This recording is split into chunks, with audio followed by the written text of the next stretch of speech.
Daily current news में अभी की खबर है, नहीं रहे शिंजो आबे।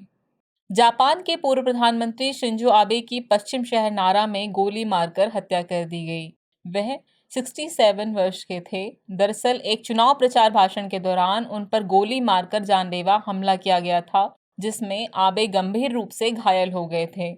हमले के कुछ समय पश्चात ही आखिरकार वह जिंदगी की जंग हार गए और इलाज के दौरान अस्पताल में उन्हें मृत घोषित कर दिया गया।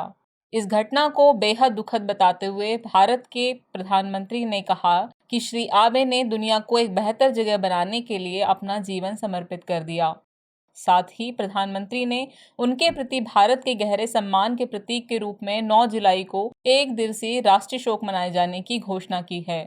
बता दें कि हत्या के आरोपी की पहचान नारा निवासी तेतुसिया यामागामी के रूप में की गई है।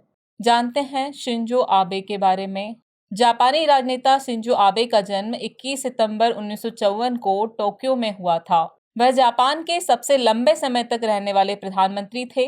इन्होंने 2006 में 1 साल के लिए और फिर 2012 से 2020 तक पद संभाला। अगस्त 2020 में उन्होंने अल्सरेटिव कोलाइटिस नामक बीमारी के चलते प्रधानमंत्री के रूप में इस्तीफा देने की घोषणा की। शिंजो लिबरल डेमोक्रेटिक पार्टी में सक्रिय थे। 1982 में उन्होंने अपने पिता अबे शिंतारो, जो जापान के विदेश मंत्री थे, के सचिव के रूप में काम करना शुरू किया था। 2003 में उन्हें एलडीपी का महासचिव नामित किया गया। गौरतलब है कि इनके दादा किशी नाबुसुके 1957 से 1960 तक जापान के प्रधानमंत्री रहे थे। 1964 से 1972 तक इसी पद पर रहने वाले सातो इसाकू भी इन्हीं के वंश से थे।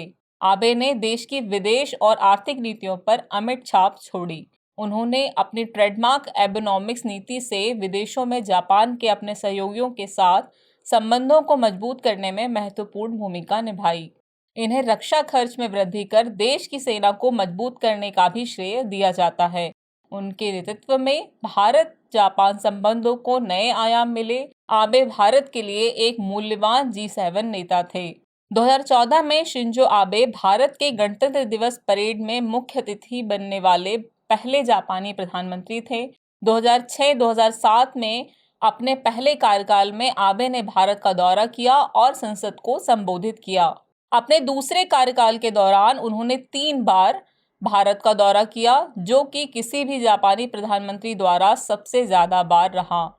शिंजो आबे के निधन के साथ जापान में एक युग का अंत हो गया। प्रिय व्यूअर्स, हमारे दृष्टि पीसीएस चैनल पर विभिन्न पीसीएस एग्जाम्स को ध्यान में रखते हुए एक current affair based daily PCS GK शुरू किया गया है। यह प्रोग्राम मंडे टू सैटरडे दोपहर 12 बजे प्रसारित किया जाता है।